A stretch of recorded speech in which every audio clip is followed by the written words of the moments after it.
തൃക്കാക്കര വാമനമൂർത്തി ക്ഷേത്രം വെറുമൊരു ആരാധനാലയം മാത്രമല്ല, കേരളത്തിന്റെ ദേശീയോത്സവമായ ഓണത്തിന്റെ ഹൃദയമാണ്. ചരിത്രവും ഐതിഹ്യങ്ങളും ഇഴചേർന്ന് കിടക്കുന്ന ഈ പുണ്യഭൂമി ഓണത്തിന്റെ വേരുകൾ തേടിയെത്തുന്ന ആർക്കും ഒരു തീർത്ഥാടന കേന്ദ്രം കൂടിയാണ്. തിരുകാൽക്കര എന്ന വാക്കിൽ നിന്നാണ് തൃക്കാക്കര എന്ന പേര് വന്നത് എന്നാണ് വിശ്വാസം. വാമനമൂർത്തിയായി അവതാരമെടുത്ത മഹാവിഷ്ണു മഹാബലിയുടെ ശിരസിൽ കാൽവെച്ച സ്ഥലമാണ് ഇതെന്നാണ് ഐതിഹ്യം. ഭക്തപ്രഹ്ലാദന്റെ പേരമകനും നീതിമാനായ ഭരണാധികാരിയുമായിരുന്ന മഹാബലിയെ വാമനൻ പാതാളത്തിലേക്ക് ചവിട്ടിത്താഴ്ത്തിയെന്നും, എന്നാൽ എല്ലാ വർഷവും തന്റെ പ്രജകളെ കാണാൻ ചിങ്ങമാസത്തിലെ തിരുവോണ നാളിൽ ഭൂമിയിൽ വരാൻ മഹാബലിക്ക് അനുവാദം നൽകിയെന്നുമാണ് പുരാണം. ഈ വിശ്വാസമാണ് തൃക്കാക്കര ക്ഷേത്രത്തിലെ ഓണാഘോഷങ്ങൾക്ക് അടിസ്ഥാനം. കൊച്ചി നഗരത്തിന് സമീപം എറണാകുളം ജില്ലയിലെ തൃക്കാക്കരയിൽ സ്ഥിതി ചെയ്യുന്ന ഈ ക്ഷേത്ര സമുച്ചയം ഏകദേശം 10.5 ഏക്കർ സ്ഥലത്ത് വ്യാപിച്ചു കിടക്കുന്നു. ക്ഷേത്രത്തിൽ വാമനമൂർത്തിക്കും പരമശിവനും തുല്യ പ്രാധാന്യമുണ്ട്. ശിവഭക്തനായ മഹാബലി ആരാധിച്ചിരുന്നത് ഇവിടെയുള്ള സ്വയംഭൂവായ ശിവലിംഗത്തെയാണെന്നാണ് വിശ്വാസം. അതിനാൽ വാമനമൂർത്തിയെ ദർശിക്കുന്നതിന് മുൻപ് ശിവനെ വന്ദിക്കണമെന്ന ആചാരം ഇവിടെ നിലനിൽക്കുന്നു. ഇന്ത്യയിൽ വാമന സങ്കല്പത്തിലുള്ള അപൂർവം ക്ഷേത്രങ്ങളിൽ ഒന്നാണിത്. തമിഴ് വൈഷ്ണവ ഭക്ത കവികളായ ആഴ്വാർമാർ പാടിപ്പുകഴ്ത്തിയ 108 ദിവ്യദേശങ്ങളിൽ ഒന്നുകൂടിയാണ് ഈ ക്ഷേത്രം. കൂടാതെ കപില മഹർഷി ഇവിടെ തപസ് അനുഷ്ഠിക്കുകയും അദ്ദേഹത്തിന്റെ ആഗ്രഹപ്രകാരം വാമനമൂർത്തി ഇവിടെ കുടികൊള്ളുകയും ചെയ്തുവെന്നും ഐതിഹ്യമുണ്ട്. ഐതിഹ്യങ്ങൾക്കപ്പുറം തൃക്കാക്കര ക്ഷേത്രത്തിന് ചരിത്രപരമായ പ്രാധാന്യവുമുണ്ട്. മഹോദയപുരം ആസ്ഥാനമാക്കി ഭരിച്ചിരുന്ന ചേരമാൻ പെരുമാക്കന്മാർ തങ്ങളുടെ സാമന്ത രാജാക്കന്മാരുമായി സംഗമിച്ചിരുന്നത് ഈ ക്ഷേത്രത്തിലായിരുന്നു. അക്കാലത്ത് കർക്കിടകത്തിലെ തിരുവോണം മുതൽ ചിങ്ങത്തിലെ തിരുവോണം വരെ 28 ദിവസം നീളുന്ന ഒരു മഹോത്സവം ഇവിടെ നടന്നിരുന്നു.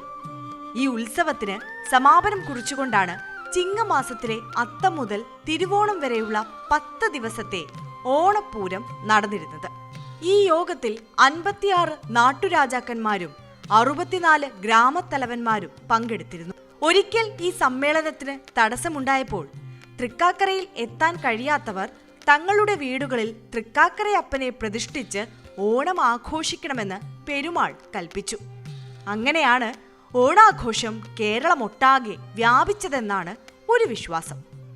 ചേരമാൻ പെരുമാളായ ഭാസ്കര രവിവർമ്മയാണ് തൃക്കാക്കരയിൽ ഓണാഘോഷത്തിന്റെ തുടക്കം കുറിച്ചതെന്നും കരുതപ്പെടുന്നു. എങ്കിലും 12ാം നൂറ്റാണ്ടോടെ രാജാക്കന്മാർ തമ്മിലുള്ള പോരുകൾ കാരണം ക്ഷേത്രത്തിന്റെ പ്രതാപം കുറഞ്ഞു. പിന്നീട് 1921 തിരുവിതാംകൂർ രാജാവായിരുന്ന ശ്രീമൂലം തിരുനാൾ ക്ഷേത്രം പുനരുദ്ധരിക്കുകയും 1949 തിരുവിതാംകൂർ ദേവസ്വം ബോർഡിന്റെ കീഴിലാവുകയും ചെയ്തു. ഇന്ന് തൃപ്പൂണിത്തുറയിൽ നടക്കുന്ന അത്തച്ചമയത്തിന് കൊണ്ടുപോകുന്ന കൊടി തൃക്കാക്കരയിൽ നിന്നാണ്. ഓണത്തോടനുബന്ധിച്ച് വീടുകളിൽ പൂക്കളത്തിനൊപ്പം വെക്കുന്ന തൃക്കാക്കരയപ്പൻ എന്ന സങ്കല്പം ഈ ക്ഷേത്രവുമായി നേരിട്ട് ബന്ധപ്പെട്ടിരിക്കുന്നു. കളിമണ്ണ് കൊണ്ടുണ്ടാക്കുന്ന ഈ രൂപങ്ങളെ മാദേവർ എന്നും വിളിക്കാറുണ്ട്. തിരുവോണ ദിവസം പൂക്കളത്തിൽ തൃക്കാക്കരയപ്പനെ വെച്ച് പൂജിക്കുന്നത് കേരളത്തിലെ ഓണാഘോഷങ്ങളുടെ ഒരു പ്രധാന ഭാഗമാണ്. ചിലയിടങ്ങളിൽ മാവേലി, വാമനൻ, ശിവൻ എന്നീ സങ്കല്പങ്ങളിൽ 3 മാദേവരെ വെക്കാറുമുണ്ട്.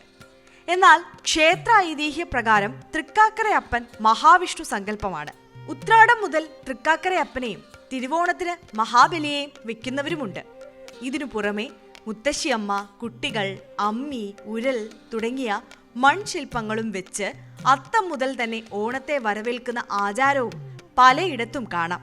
മലബാറിൽ തൃക്കാക്കരയപ്പ പടിക്കൽ വായോ, ഞാനിട്ട പൂക്കളം കാണാനും വായോ എന്ന് വിളിച്ചു പറഞ്ഞ് ഓണത്തെ വരവേൽക്കാറുണ്ട്. തുമ്പപ്പൂക്കുടം കൊണ്ട് പൂമൂടൽ നടത്തുകയും തൃക്കാക്കരയപ്പന് അട നിവേദിക്കുകയും ചെയ്യുന്നത് ഈ ആഘോഷത്തിന്റെ ഭാഗമാണ്. ഓണത്തപ്പനെ വരവേൽക്കാൻ അരിമാവ് കൊണ്ട് കോലങ്ങൾ വരയ്ക്കുന്നതും ഒരു പതിവാണ്. കേരളത്തിന്റെ സാംസ്കാരിക പൈതൃകത്തിൽ ഓണം എന്ന ഉത്സവം വഹിക്കുന്ന സ്ഥാനം അദ്വിതീയമാണ്. എന്നാൽ ആ ഓണത്തിന്റെ ആത്മാവ് കുടികൊള്ളുന്നത് തൃക്കാക്കര വാമനമൂർത്തി ക്ഷേത്രത്തിലാണ്. ഈ ക്ഷേത്രം വെറുമൊരു ആരാധനാലയം എന്നതിലുപരി ഓണത്തിന്റെ ഉത്ഭവവുമായി ബന്ധപ്പെട്ട ഐതിഹ്യങ്ങളെയും ചരിത്രത്തെയും ഒരുമിപ്പിച്ചു നിർത്തുന്ന ഒരു കണ്ണി കൂടിയാണ്. ക്ഷേത്രത്തിന്റെ സ്ഥാനം, വാസ്തുവിദ്യ, പ്രതിഷ്ഠകൾ എന്നിവയും ശ്രദ്ധേയമാണ്. തൃക്കാക്കര ക്ഷേത്രത്തിലെ ഓണാഘോഷങ്ങൾ അതിമനോഹരമാണ്. അത്തം മുതൽ തിരുവോണം വരെയുള്ള 10 ദിവസം നീണ്ടു നിൽക്കുന്ന ഈ ഉത്സവം ഭക്തിയുടെയും ആഘോഷത്തിന്റെയും സമന്വയമാണ്. കൊടിയേറ്റം, ശീവേലി, ദശാവതാരച്ചാർത്ത്, പൂക്കളമിടൽ, ഉത്സവബലി, പകൽപൂരം, പള്ളിവേട്ട, ആറാട്ട് തുടങ്ങിയ ചടങ്ങുകളാണ് ഉത്സവത്തിന്റെ ഭാഗമായി നടക്കുന്നത്. ദശാവതാരച്ചാർത്തിൽ എല്ലാ ദിവസവും ഭഗവാന്റെ ഓരോ അവതാരത്തെ സങ്കല്പിച്ച് വിഗ്രഹത്തിൽ ചന്ദനം ചാർത്തുന്നു. 5-ാം ദിവസത്തെ വാമന ദർശനം വളരെ പ്രധാനപ്പെട്ടതാണ്. ഉത്സവ നാളുകളിൽ ക്ഷേത്രനടയിൽ പൂക്കളം ഒരുക്കുകയും അതിന്റെ വലുപ്പം ഓരോ ദിവസവും വർദ്ധിപ്പിക്കുകയും ചെയ്യുന്നു.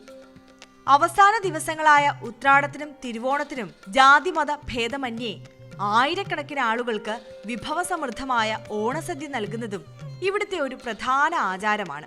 ഓണാഘോഷങ്ങളിൽ വീടുകളിൽ വെക്കുന്ന തൃക്കാക്കരയപ്പന്റെ രൂപം ഈ ക്ഷേത്രത്തിന്റെ പ്രാധാന്യം വിളിച്ചോതുന്നതാണ്. ഓണത്തിന്റെ 5-ാം ദിവസം വരെയാണ് സാധാരണയായി ഈ രൂപങ്ങൾ പൂക്കളത്തിൽ വെക്കാറുള്ളത്. അങ്ങനെ തൃക്കാക്കര ക്ഷേത്രം ഓണത്തിന്റെ ആത്മാവും ഐതിഹ്യങ്ങളുടെ ഭൂമിയുമായി ഇന്നും നിലകൊള്ളുന്നു.